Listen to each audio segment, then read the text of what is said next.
All right, we are off and running. So for attendance, it looks like, is it Emma? Who else? Hannah will come in later, right? Anybody else missing? Sharon's not here. Okay. And that's it. All right, let's pray. We give you our class period today, Lord, and we ask that as Pam shares her report and as we talk about the cultural clusters of the world and specifically thinking of the Nordic cluster today, that you'd guide our thoughts and enable us to make connections, connect the dots when it comes to cultural variances, always remembering that this is a fluid discussion and there are lots and lots of variables. Thank you for your blessing on each of these students during their time away and over break. We just ask that as we come back and get adjusted again to class life, and as we look forward to the MAX conference coming up on Thursday and Friday, actually I think starting tomorrow in some parts, that you'd be honored as they share and you give safety to each one as they make their way here. We pray in Jesus' name, amen. All right, Pam, if you want to come up, and we will get your presentation up on the screen. All right, you can hold that or whatever you want.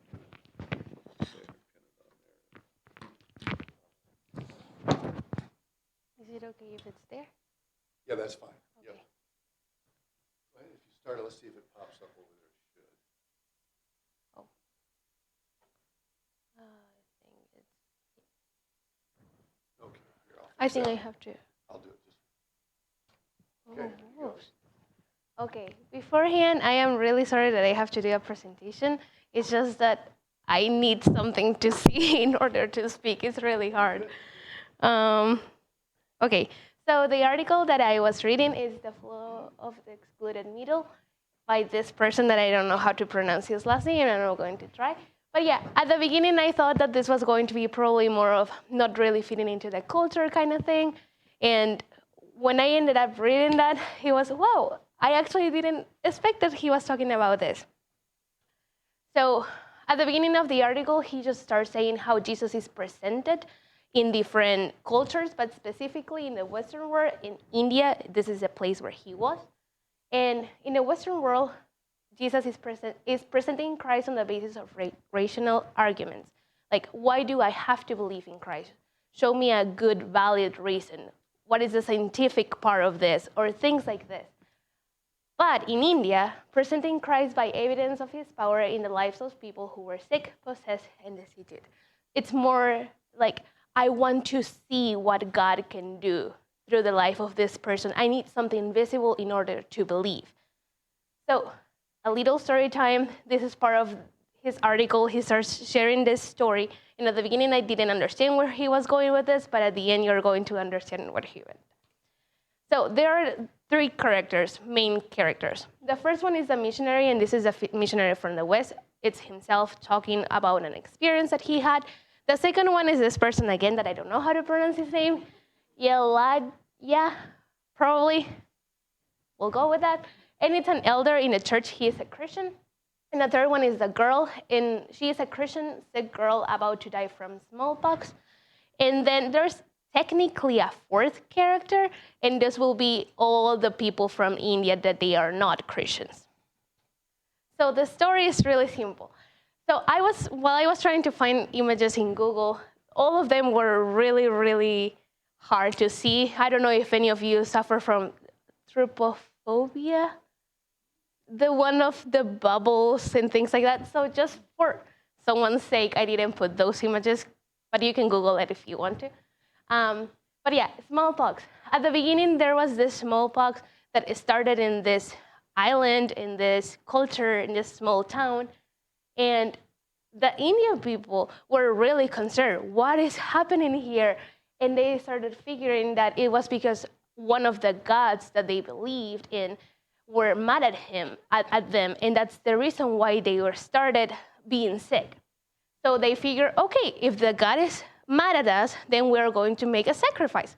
So they were thinking, we're going to make a buffalo sacrifice. And they went throughout the town asking for people to give money in order to sacrifice this buffalo, and then people will be fine after this. The problem comes with the Christians, because the Christians didn't want to make a sacrifice to this idol. So they refused. They didn't even want to give a penny. And the people got really mad at the Christians, so mad that they prohibited them from taking water out of the well, and also they refused to sell things to them in the market that they had. So the Christians were in kind of a serious circumstance because they didn't have water and they didn't have food. So some Christians just decided to, okay, I'm going to give some, God is going to understand, he's going to forgive me, it's okay. But then the person, the elder of the church, he said, no, it's okay not to do this. But still the Indian people were mad at them. After a little while, there's this Christian girl. I don't know if it's a girl, but we'll go that it's a girl. This Christian girl got sick from smallpox, and everyone was so concerned. So the Indian people came to this missionary and said, okay, we want to see you praying for this girl, and we'll see if the Christian God listens to you. And if he does, then probably we are going to believe in him. So the missionary was really, really, really worried because he was thinking, okay, my whole life I've been praying and I've been teaching the gospel, but in this moment I'm just under a circumstance that they can believe that God is not real just because this girl is not going to heal. And then he was just worrying a lot about this. So this is where this part ends, and then we're just going to do a small pause and we are going to finish it in a while. But ways of addressing sickness, I don't think I wrote it right. Okay, never mind. In the India, there are 3 ways of addressing sickness. The first one is you go to the saint, mainly because it's something God-related, and for them, the gods have the control over everything, and if you just go to a saint, they are going to pray for that, and then this person is going to get healed. You don't have to pay anything. Probably you can give a small offering, but it's not necessary. The second one is a magician. In this case, it's probably you're feeling that this person is sick just because of someone is doing magic to them or an evil power. And the third one, this doesn't cost anything either. But the third one is a doctor, just going to a doctor and be cured by scientific knowledge and skills in diagnosis. And this is really, really expensive. So most people are just going in between those two. So, I forgot to erase that. I'm sorry. Forget that thing over there. We're just going to focus here. So there are 3 divisions. First, the empirical division, and this is what we can see. This is where most of the Western world falls. So if I can see, I can believe in that. It's sight and experience. It's a natural order. And then the other one that also the Western world believes in is a supernatural, faith and miracles. Those things make sense. So we are going to answer questions related to Christianity, but at the same time, we are going to answer questions related to science. However, there is an excluded middle that the Western world don't talk about. And there's our kind of the questions in the excluded middle. The first one is, how can one prevent accidents or guarantee success in the future? Sometimes we don't know how to answer those questions. The other one is, how can one avoid getting on a plane that will crash? Are you really sure about the future? Yes, you can say, yeah, trust in God. But for people that are not familiar with those thoughts, they need an answer. They want an answer. The third one is, what does one do when the doctors have done all they can and child grows sicker and sicker and sicker? So those are questions that the Western world, most of the Western world, don't know how to answer. So in the West, the excluded middle is left unanswered. They are just accidents, luck, or something not expected. So then the implications that the author makes, it's that knowing this points out the need of missionaries to develop holistic theologies that deal with all areas of life. Again, just a parenthesis, it's really important for people, probably not for the Western world, but outside, it's really important to answer those kind of questions. At least personal experience, I come from Peru, and when the doctor cannot do anything and you're praying and nothing is happening, then usually your uncles, your dad, your mom grabs an egg and they just start like going all your body with the egg, and then they just break it in a glass of water. And if it's at the bottom, then that means something. If it's in the middle, that means something. If it's on top, that means something. But those are things that don't usually happen in the States. So that's something that people outside consider really important. So letter A, holistic theology. This is basically how God is affecting all three areas. It's not just science and religion, but it's also science, the excluded middle, and religion. The second one is God is sovereign over all circumstances. Probably you don't know what is happening, but we can find answers in the Bible, probably not to that specific situation, but how to trust God in any situation. And the letter C is only as human history is placed within a cosmic framework does it take on meaning, and only when history has meaning does human biography become meaningful. This is something extracted from the same book. And then the ending of the little story. The ending of the little story is that the girl died, and everyone was really shocked at this. The missionary didn't know what to do. He was thinking, oh no, what are they going to think about this? They are going to think that God is not powerful. What am I even doing here?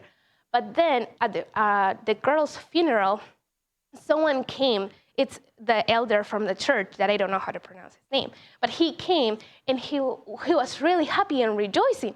And the missionary was just so, wait, why are you rejoicing and you are so happy? She just died. What are the locals going to think about this situation? But this person told him, because of this happened, I am so glad that God didn't heal the girl. Because if God healed the girl, then it was going to be a big problem, because the locals were not going to think that it was because of God, but it was because of their gods, that they were more powerful than the Christian guy. And then he said, and you know what? Also, in this funeral, since it was full of Christians and they were with such hope that they were going to see this girl again, they started asking questions. So now they are interested in Christianity because of the hope that we have for the future. So applications, he ends up with two applications from this story and from this article. The first one is true answers to prayer are those that bring the greatest glory to God. Probably it's not what we want or we think it's the best in the moment, but what is going to bring the greatest glory to God, and God knows better. And the second one, it is easy to make Christianity a new magic. Mainly when you're outside of the Western world, we start thinking, oh, okay, if God does this, then they are going to stop believing these things and stop believing in God. But we are not relating it, or we are not thinking that they are just making a God in their own images. They are thinking, oh, this God is going to please me, is going to help me. So, yeah, thank you. I think that's it.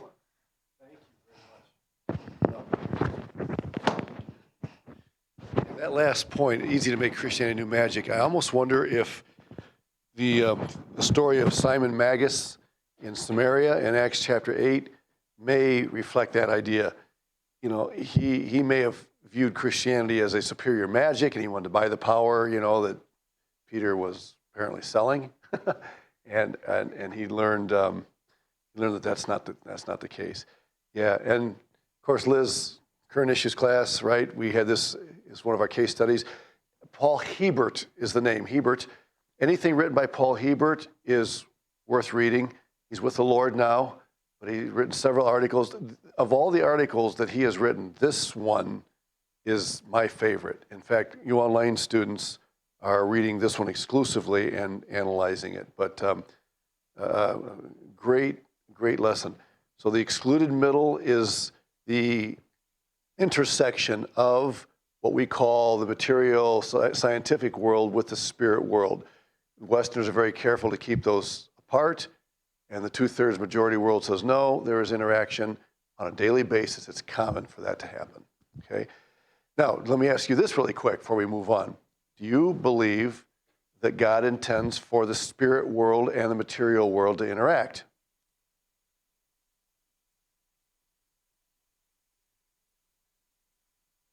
Let's go back to Genesis 1:2. The Spirit of God moved upon the face of the waters. You have the interaction of spirit world, in this case, God himself, with the material world from the very beginning of creation. Problem is that Satan comes in and hijacks that and becomes the god of this age, and he intersects the material world with his spiritual power. And thus he's called the god of this age, the prince of the power of the air. And the epic battle is between him and the God who rightfully owns and interacts with his creation. And that'll all be restored someday when Jesus comes back. Yeah, good. Excellent. So, let's see. We don't have class Thursday. The next class is Tuesday. Is somebody on for next Tuesday? I didn't peek at that, but take a look. Make sure you don't get caught by surprise. All right. Thank you. Good job. Yeah, healed and held.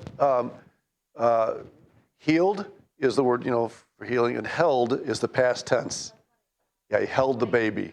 Yep. Hey, I appreciate that. When I was in Brazil, I was constantly asking my students questions. How do I say this?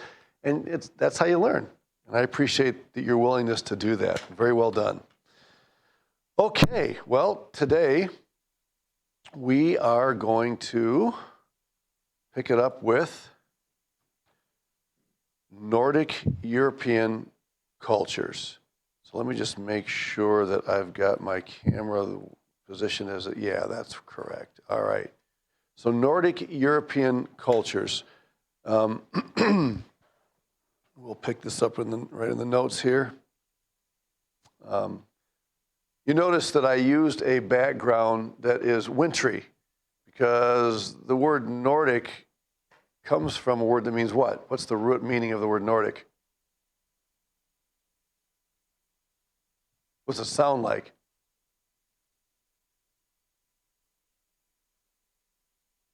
North. Yep. It comes from the word north. And the Nordic region is a region up in the extreme north of Europe, okay, where there's still a lot of snow. All right. Let's move on. So this is what we're talking about. Norway, Sweden, Finland, Iceland, and Denmark, okay? Who has roots from that part of the world? Ancestors, okay, yeah. Some of us aren't totally sure, yeah, but a lot.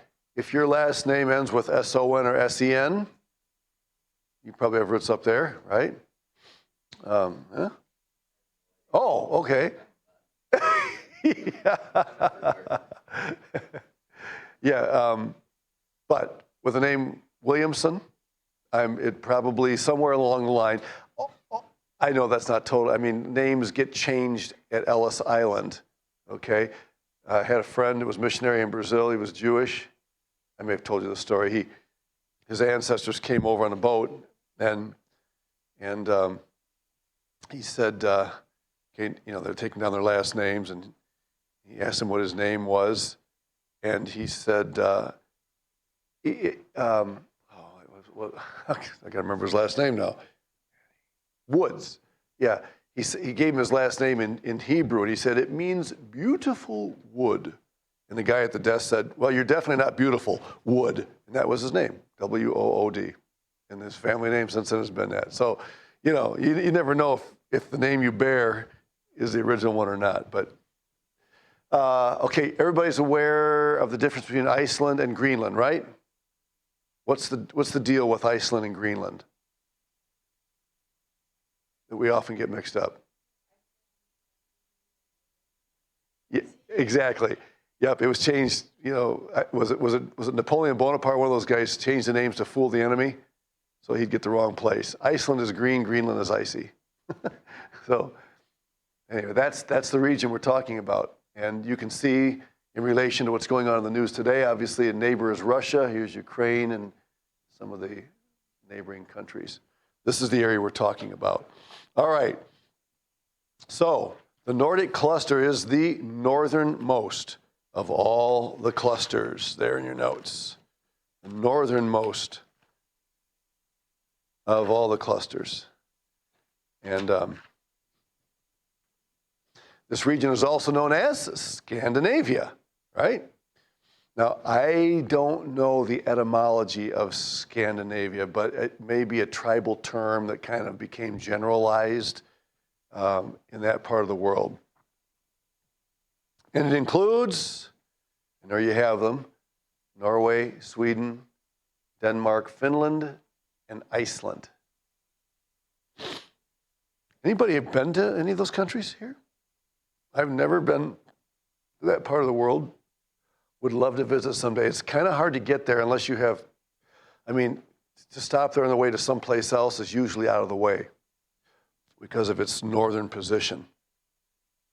All right, so in this cluster, people dress nicely, but not too fashionably. And the word there is bling. Is that a word you guys use? Does anybody, you do use the word bling? Anybody? Okay.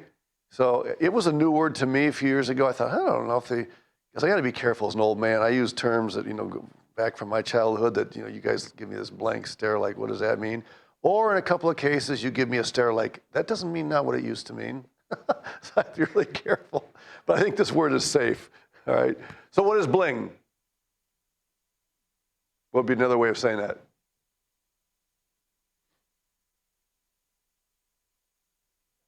Flashy, yeah. Yeah, we have this, I don't know if they do this in Spanish. In Portuguese, we have this word, if a lady walks in, just really, she comes into a party or something, she's just, really overdone it. She definitely wants to be flashy. They'll say, ela é muito cheguei. And that, being translated, she is really, I've arrived. And so they actually call her, she is really, I've arrived today. Like, here I am, everybody, look at me. And bling, flashy. So Nordics hate that. Now, there are some parts of the world that love it. The flashier, the better. Color, lots of brilliance. Just, really bring yourself alive with the way you dress. But in the Nordic world, that is looked down on. If you stand out in a crowd, then you're probably not going to be very popular, which, may be the exact opposite of what you were after. Okay? So why is it that they're that way? Well, by the way, anybody live in an area that has an IKEA store? How many of you have been to an IKEA furniture store? Yeah, we were in one in Phoenix a couple of years ago. And there's one in Michigan, not far from where my son lives, down in Taylor area. Yeah, IKEA furniture. Okay, tell me, what strikes you about IKEA furniture?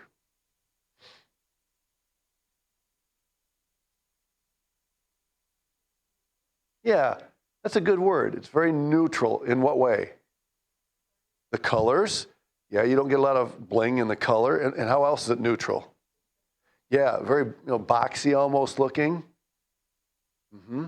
Good. What else strikes you about it?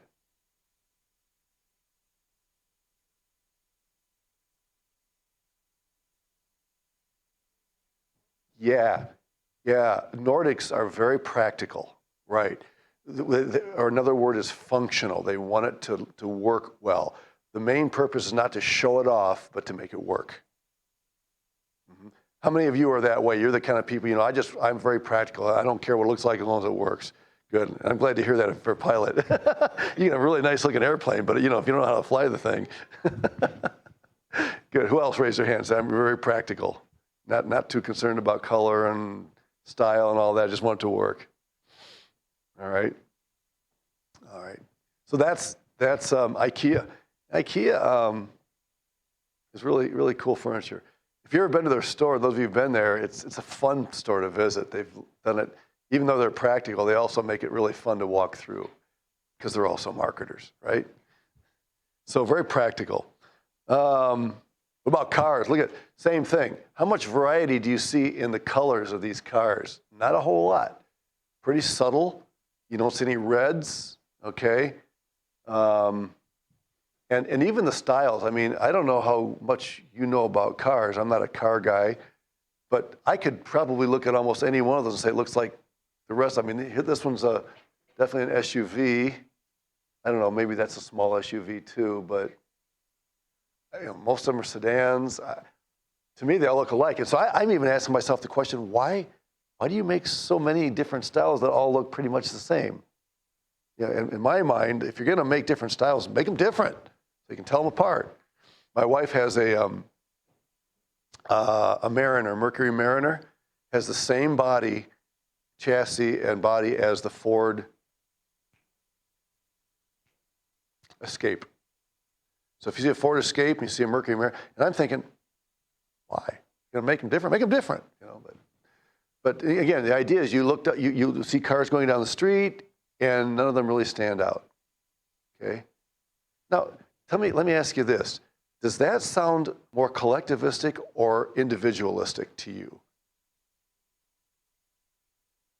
It sounds really collectivistic, doesn't it? Not standing out, and yet Nordics tend to be more on the individualistic side. Okay. Any idea why that might be? We will talk about it, but just anything come to your mind? I don't want you to be blingish and stand out, flashy, but we're also individualistic.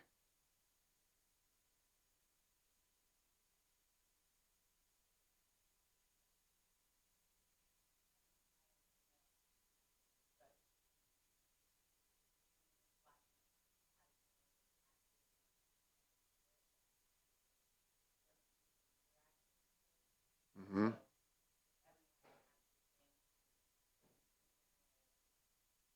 Mm-hmm.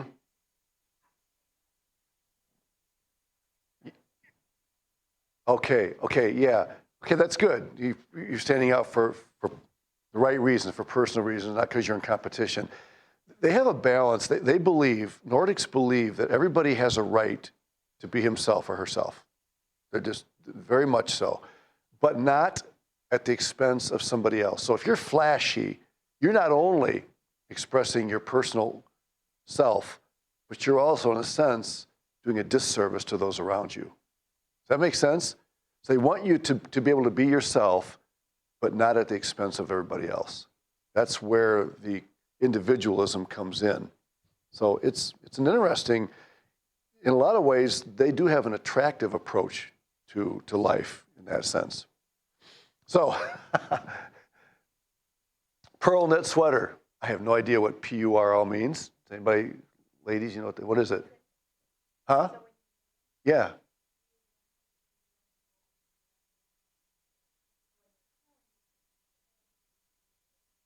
Oh, yeah, that's what I thought. Yeah, I just wasn't sure. Yeah.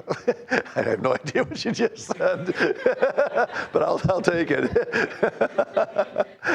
Yeah, it's very, now it's nice, and he's wearing jeans, right? There's even discussion in our circles as to what business casual is, right? I'm guessing that not everybody in this room is going to define business casual in exactly the same way.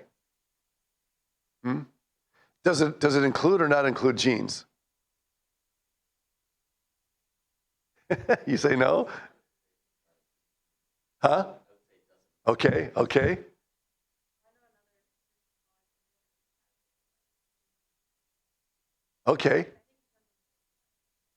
Okay, yeah.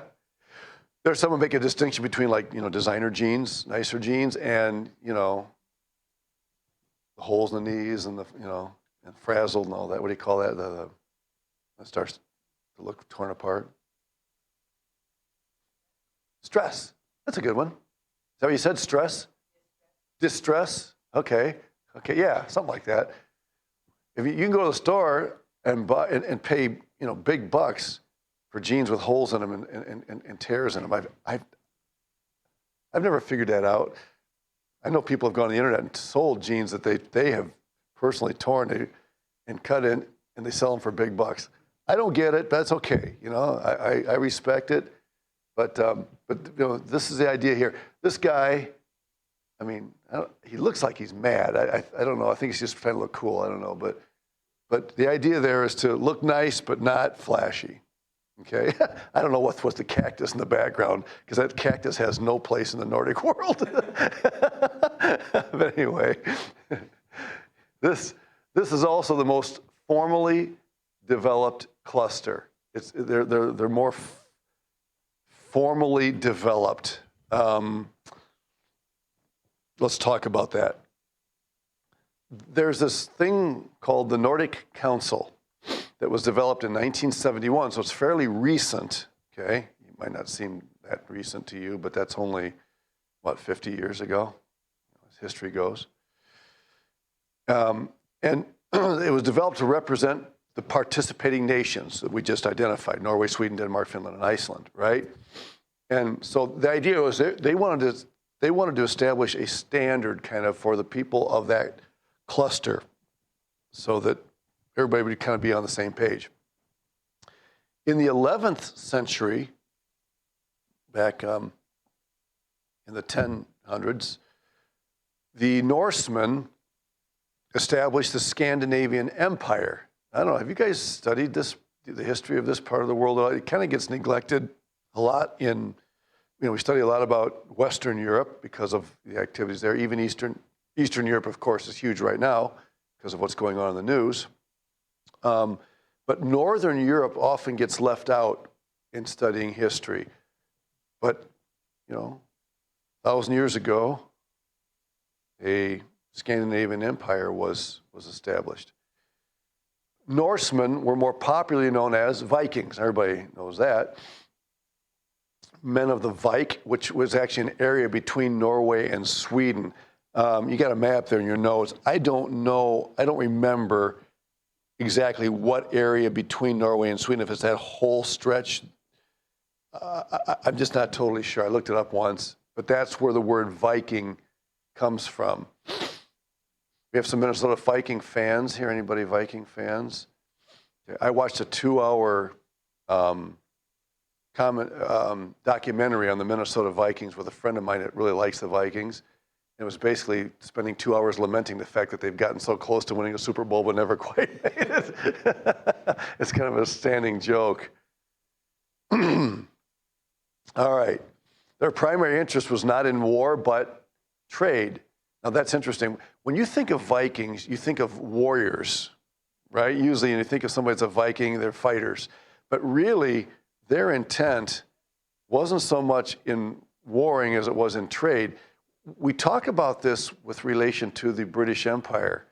We say, we mentioned this before, that the British wanted trade. They ended up becoming involved in wars because people were trying to steal their trade and all that. So it's kind of, in the end, I guess you could say it's kind of hard to dissociate trading with war, because sooner or later, you're going to have problems with other people that are trying to trade or steal your trade or, outdo you or whatever. And so war ends up ensuing. Physical strength, speed, and resilience were big. They were a very active culture, and the love for outdoors, competition, and sports. Let's see, how many of you live, kind of in the north? I mean, Minnesota, Michigan, you might be the northernmost of all of us. Anybody live farther north than the UP in Michigan? I don't know. Yeah, you're in Minnesota. No, you're in Iowa. Doggone it. Why do I keep putting you in Minnesota? I don't know why. Anybody? Okay, you're about the only one. So if I were to ask you, do you prefer winter or summer? Yeah. See, and I grew up in Toledo, Ohio, which is kind of like this, but I love summer. I'm always struggling to stay warm in the wintertime. So I always have, I never understood people like you, or, don't get me wrong, or Minnesotans that say, oh yeah, I'll take winter any day. I'm thinking, oh, I wouldn't survive that for very long, But you grew up with it, and you know how to dress for it, and your lifestyle accommodates that. My brother lived in the UP for 20 years. He loved it up there. Yeah, and yet I have to admit, when I'm in Brazil and it's the middle of summer there, which is December, the hottest month of the year down there, I would give anything to be able to plop into a snow pile for a while. Never happened to you? You guys in Chile or Peru? No,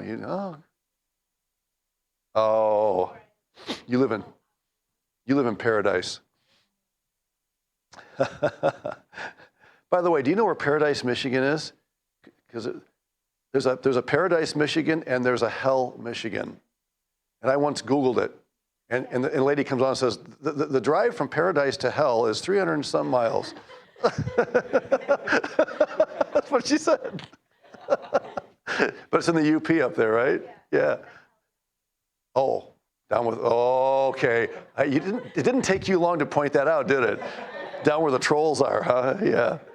All right. But anyway, they love the outdoors. They love outdoor sports. Shipping industry was very big. Yeah. And of course, that's all connected with trade, right? And if you look, all you got to do is look at the map and you can see how much water there is. You know, it almost reminds you of the Great Lakes area. Not really, but I mean, you know, just so much water, or even the British Isles, lots of waterways. So shipping, you know, with trade became a big deal there. And so, you know, that's why the Viking ships and things like that are so famous. Okay, now there's this thing called Yante law that is often used as an analogy, and it's based on a fictitious story. And I gave you a little bit of that here in the notes. Yante law was made popular by a Dane. Danes are from where? Which one of these countries? Denmark, right? Yante law was made popular by a Dane in the 1930s. It's based on a book about a fictional town called Yante, much like the author's hometown. And so he's writing kind of about his own life, but he's doing it, you know, creating this fictitious town called Yante. And basically, everybody, the main theme of this story is that everybody who lives in Yante is anonymous. Now, don't misunderstand. It's not pure collectivism. It doesn't mean that everybody is a clone of everybody else, okay? So that's not what he's saying. But it's the idea that everybody, nobody lives the bling life, the flashy life, but yet at the same time, everybody has the freedom to be himself or herself, like we mentioned earlier. So that's kind of the essence of this story. And there are 10 laws in the Yante community, the Yante town. And we're not going to, I don't even know what all 10 of them are, but there's one main law that really helps to typify this area. The most important law is don't think you're something special.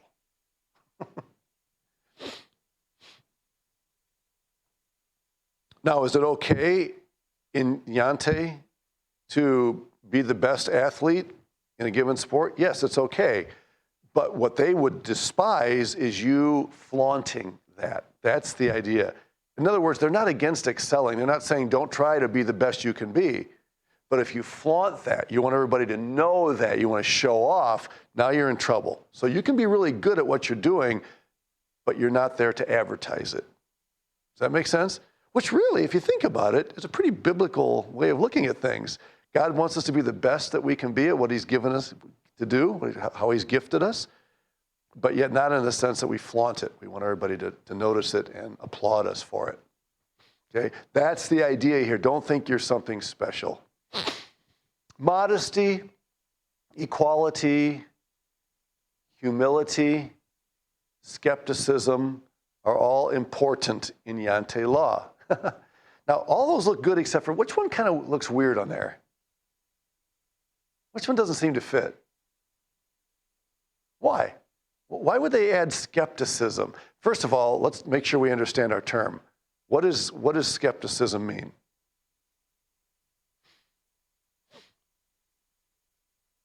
If you're a skeptical person, what are you? Nordic. No. Yeah, Pam? Pardon me? Okay, yeah, you tend to doubt things at first glance, right? You're not just going to swallow something because somebody tells you. Okay, good. What else? What's a skeptical person like?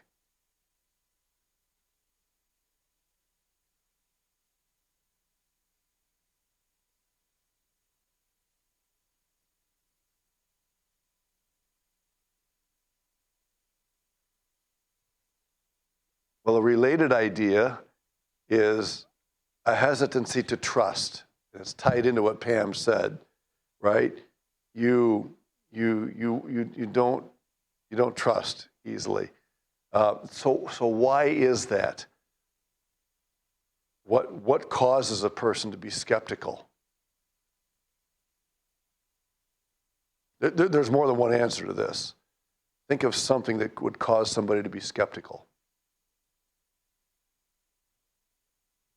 Pardon me? Yeah, if they're really conservative and don't want to take a risk, then they're not going to jump in until they know for sure. Good. Yeah, Pam?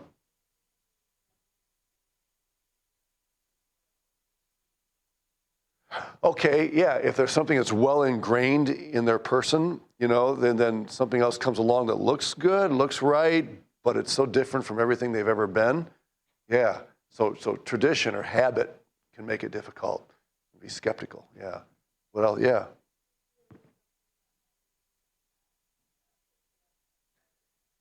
Yeah, they were burned in the past, and so they're going to be hesitant to repeat the same thing again. Good.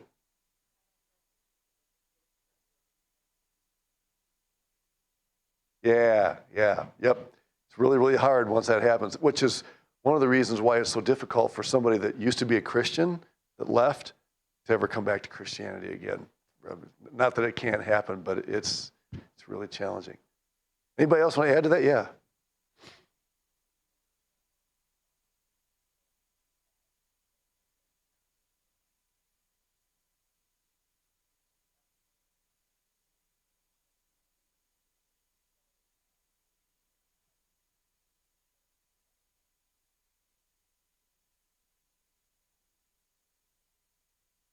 Okay. Say that one more time. I think I've got your drift, but repeat it one more time.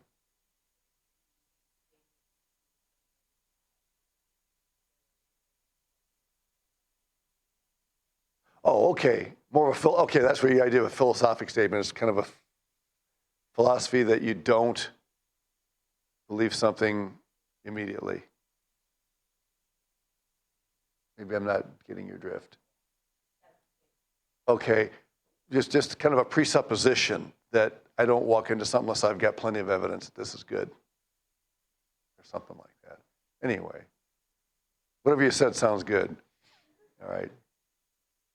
Anybody else want to add to that?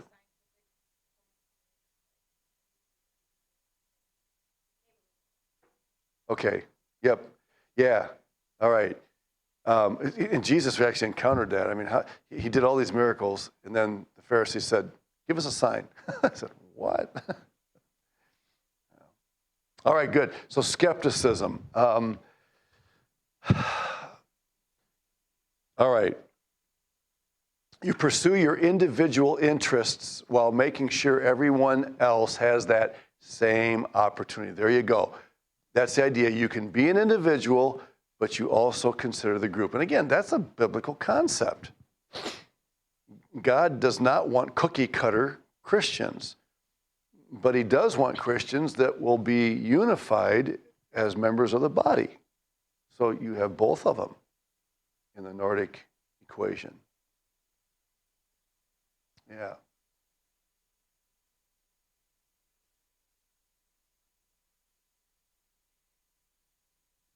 All right. Number 4, design in Nordic cultures is minimalist and functionalist.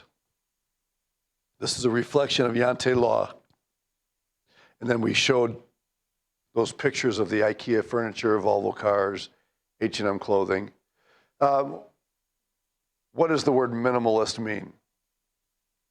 I mean, I'm probably, I don't mean insult your intelligence, but how would you define minimalist?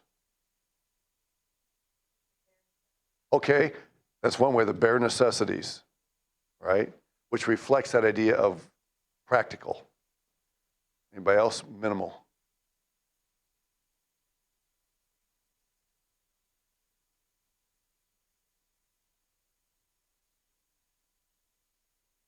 No, a word that may be associated with minimal is simple.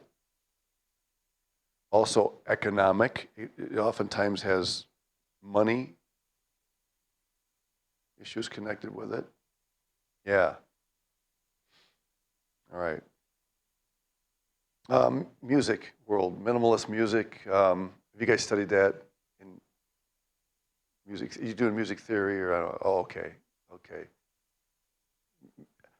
My son has talked to me about minimalist music, but anybody have I don't really fully understand it. Does anybody? I know that he has even talked to me about people composing music with 5 notes instead of using the full scale. And that's a form, I think, of minimalism, but I'm not totally sure. But it's a reduction of, you limit yourself to certain notes. I don't know which notes those are, but it's not the full scale. So anyway, that's the idea. This type of mindset is often considered alien to Anglo thought.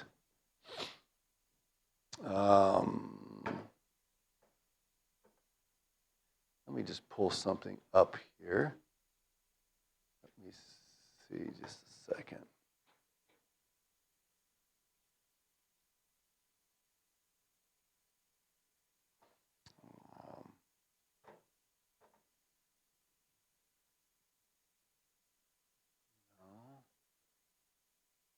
Hold on. Oh, come on.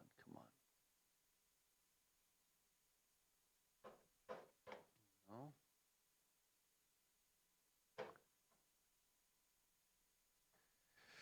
Oh, be patient with me. Let me see if I can figure this out.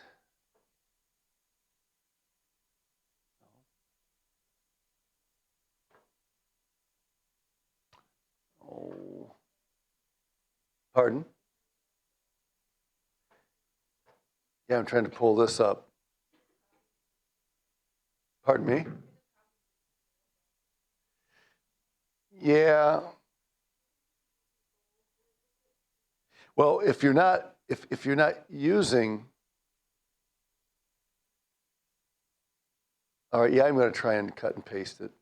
Hold on, I got to get out of this. Oh, did it just come up? All right. I am not doing very well with this, right?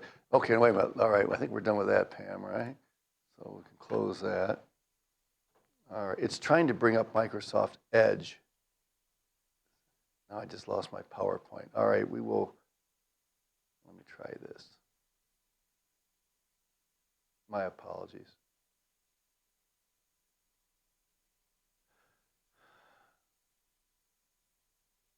All right, let me try copying this now and pasting it. Copy.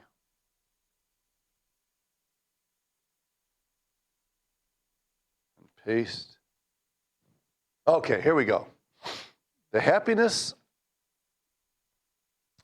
of the Danes can be easily explained by 10 cultural rules. All right, here we go. And there's the one we just looked at. You're not to think you're anything special. I'm not going to pause on all these, but I just want to mention them. 2, you're not to think you're as good as we are, whatever that means. You're not to think you're smarter than we are. You're not to convince yourself that you are better than we are. You're not to think that you know more than we do. You're not to think that you are more important than we are. Okay? Notice all of those have something to do with who we are or what we do or what we think. Okay? And in other words, they're trying to eliminate competition. It's not a question of comparing yourself. Man, again, I tell you, biblically, this makes a lot of sense. Paul says, comparing ourselves with others are not wise. And yet, how often do we do this? And this is a taboo in the Nordic culture. You're not to think you're good at anything. Now, I would question whether that is really, you watch the Olympics, your best skiers, and some of the winter sports, the best athletes are Nordics. I don't really think that I would question that one now. Okay, this comes out of the Yante story. You're not to laugh at us. That's a big one. You're not to think anyone cares about you. And again, I think the idea there is that don't think that anybody is paying a special attention to you and coddling you, that idea. And you're not to think that you can teach us anything. Now, again, I think we need to be careful that we don't take these to an extreme and misrepresent people from that part of the world, okay? This is the idea that that comes out of his book. But I think we need to be careful when we look at those that we don't come up with wrong conclusions about the way that Nordic people are, okay? All right. All that just to get that, but okay, let's go back. Now, okay, I do have a clip here, and I'm going to have to pause this, online students, again because of the conflict that clips often bring when we upload these. So, and guys, remind me to unpause this, all right, if you will. Okay, online students, there's the link. So I would encourage you to watch that, pause this and watch that. And we were basically just noting that this lady seems to be a little bit more progressive. Now the guy in the warehouse, the IKEA warehouse, he seems to be a lot more conservative. He seems to be, he's very, well, I mean, what is his number one statement and all that? What's he keep repeating? Yeah, everybody, and the big word for that is? Yeah, well, equality or egalitarian. Yeah, but both of them, yeah. And even the word equality today is meaning something it didn't used to mean, because of the moral revolution and all that. But yeah, he's very, very, everybody's the same. It doesn't matter whether you're the manager or the cashier or the bagger or, working in the warehouse. Everybody is treated the same, which we call in our study what? Going back to rules. What would that be called? What are the two contrasting ideas when it comes to, yeah, this would be universalism. He'd be very much a universalist in the way he treats his people. Mm-hmm. Yep. And I don't think he's saying by that everybody makes the same wage. Okay, I don't think that's the point. I think that it's more the idea that everybody needs to be treated fairly. Nobody gets special, breaks because of whatever. Okay. So I played this just because I do think she's manifesting a little bit of a not a rebellion, but maybe a little bit of a reaction to some of the things in the Yante law, and she represents probably what a lot of people would in today's Nordic culture. All right.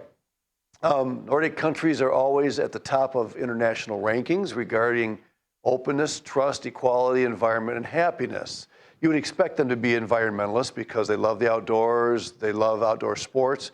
And so yes, some of your strongest environmentalists in the world are from the Nordic cluster.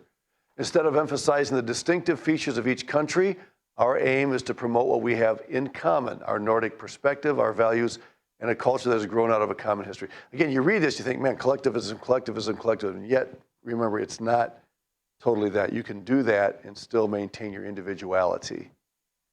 The Nordic perspective centers on openness and a belief in everyone's right to express their opinions, trust in leaders in society, and the equal value of all people. It also explores new ways of thinking, focusing on creativity and innovation. Now see there's individuality right there. Creativity and innovation. That's not a collectivistic idea. Finally, another important goal is the sustainable management of the environment and development of natural resources. So anyway, interesting comments coming from the Nordic world. All right, a few insights into the Nordic business world. Letter A, most Nordic businesses close in July, since so few people remain in the city. Even the police are off and off. That's kind of cool. Everybody takes July off for vacation. In Brazil, everybody gets a month. And it sounds like in the Nordic world, they get a month. It's either Sweden, I think it was Sweden, that has studied the possibility of reducing the work week to 30 hours instead of 40, or maybe 35, in order to promote the well-being of their people. We studied that when we talked about doing versus being. And the idea there is that if you give people more opportunity to be, then they'll actually they'll be more efficient in the 30 to 35 hours that they work, rather than those who work 40.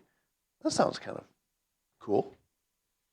How'd you like to start class at 9 every day instead of 7 and be off at 10? No, that won't work.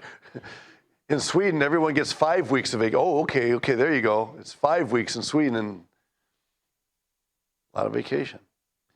Norway gives bigger leaves, not things on trees, but, away from work, gives bigger leaves and may promote a 30-hour work week. The rule of thumb is smarter, not harder. There it is. I forgot that was coming. So what are the key values of Nordic culture? So looking at the cultural values we studied, well, it is more individualistic than collectivistic, even though you kind of get the other impression when you read these statements.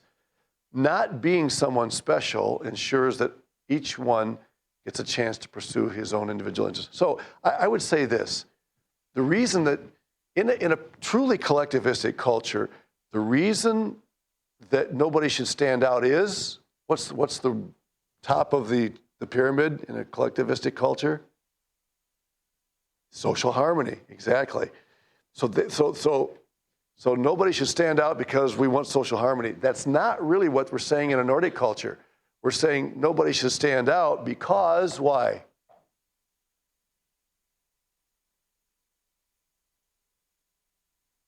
Because each individual should have the same opportunity to excel. See, that's an individualistic mindset, not the social harmony that's behind it. I shouldn't try and stand out, from all you guys because I want each of you to feel free to develop your own abilities. That's where the difference comes between that and a collectivistic culture.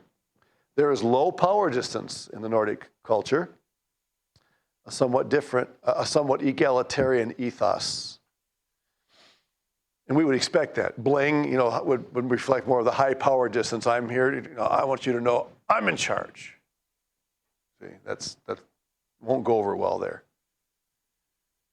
Being is more important than doing. That's why the 30-hour work week gives you a chance to develop who you are. That'll make you actually result in a better work ethic. This is the strongest distinction between Nordic and other European cultures. Being stems from geographic or climatic elements. Nature plays a big role since Nordic is an outdoor culture. Do you think it's, I never even thought about this before, but I just wonder, is it true that being outside tends to draw the being side out of you more than the doing side, just nature? I mean, isn't that consistent with our view of creation? I mean, we were created out of the dust. We were the only ones that weren't created ex nihilo, out of nothing. Everything else was created out of nothing. But when you and I were created, it was out of the dust of the ground, pre-existing material, Material that was less than a week old, of course. But interesting, when we're outside, the being part of us tends to become more dominant. Yeah. Very much part of the Nordic mindset. In contrast, Americans have become a denatured society, indoors. And by denatured, the idea is that we design things that will protect us from the natural things that happen outside. Sunday, it got warm here, It got up to almost 60 degrees, I think. And it was getting hot inside the house. We looked, and I had the temperature set, it's supposed to be like between 68 and 72, I think. But the thermometer set was at 76, and it was blue. I have a Nest. And the Nest was on blue, which means the AC is supposed to be on. Went over and put no AC. So we'll see. I just bought a new refrigerator. And so we may have to get the AC fixed. But that becomes a big deal to us, because everything inside, not only do we like it because it makes us comfortable, but even our homes are made so that if it gets too hot, certain things get ruined inside the house because they're not designed to handle extreme temperatures, right? Plants in your house or other things that can get moldy or whatever. So, our homes are made they're very delicate to handle a certain fairly small range of temperatures. And that's what just think about it in here, you know? It doesn't matter what temperatures outside, it's going to be the same in here. We just take that for granted. Nordics are very environmental. We talked about that already. And it is cooperative because they want to make sure everybody has the same opportunities, right? And it's low context. You want to be upfront, straight up with people. Low context is that communication thing where you don't depend a lot on context. You say things specifically so that people understand. Don't beat around the bush. And the social norms are fairly loose. Remember, you can be an individual, but let everybody else be an individual as well. All right, Nordic way of life, economics. They do not like to be called socialists. Most people will call the Nordic world socialist. They don't like that term.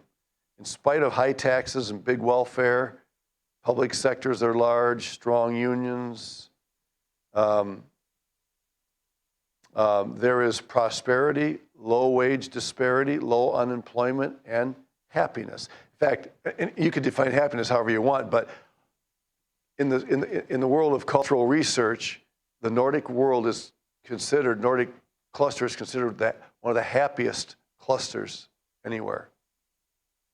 So, I think what they mean by that is they're content. Okay, so anyway, and you can see the difference between the Nordic and, for instance, the United States and Singapore, where the disparity is between rich and poor is much greater. So again, they don't like being called socialists because socialism normally reflects more this idea than that idea. Okay. Religion. Nordics tend to be anti-religious. 85% would claim to be atheist of Swedes. This is just one country, but I think it's typical of the culture at large. Religion is not part of Nordic life in general.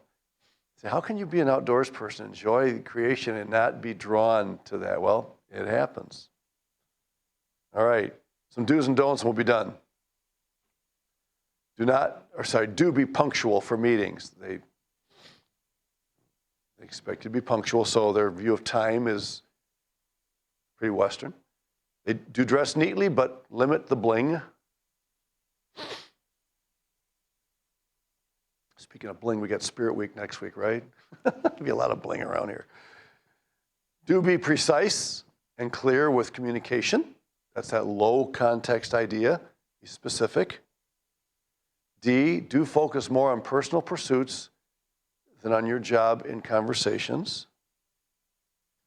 And E, don't be surprised by skimpy dress standards in public. You say, wait a minute, isn't that bling? Well, we might consider that. In other words, if a gal's wearing a short skirt or really tight shorts or something, we might say that's bling, but they don't view it that way, okay? That's just something that you need to understand. They would even in our culture, there are differences of opinion as to, what's show-offy and what's not, okay? Or we talk about jeans, are jeans business casual or casual, so they would view that in that way. Don't assume too much when spouses socialize independently. In other words, we may tend to think, there's something going on here because, the husband's hanging out with he has other friends who are, ladies, and his wife has friends who are men, and we could easily draw a conclusion. Now, I'm not saying you should do that because that there are temptations built into that, but don't just conclude automatically that because the husband has other friends who are women and the wife has other friends who are men, that they're involved in, foul play in their marriage. Not necessarily. Okay? All right. Just one illustration to finish up. He was a missionary in the Nordic world, and he was with a guy in a boat, and he'd been developing a relationship with him for about a year. And after about a year, they were fishing, and he said, we've been friends for about a year now. I wonder if I could ask you a question. And he asked him a question about where he would spend eternity. And the guy looked at him, he said, do you think you know me well enough to ask that question? So, Pam, it goes back to that idea of skepticism, okay? even after a year in a relationship, the guy felt like he was getting too close too fast after a high. In Latin America, you could do that after a week, So that was just a story that's always stood out in my mind about the Nordic culture. All right, thank you.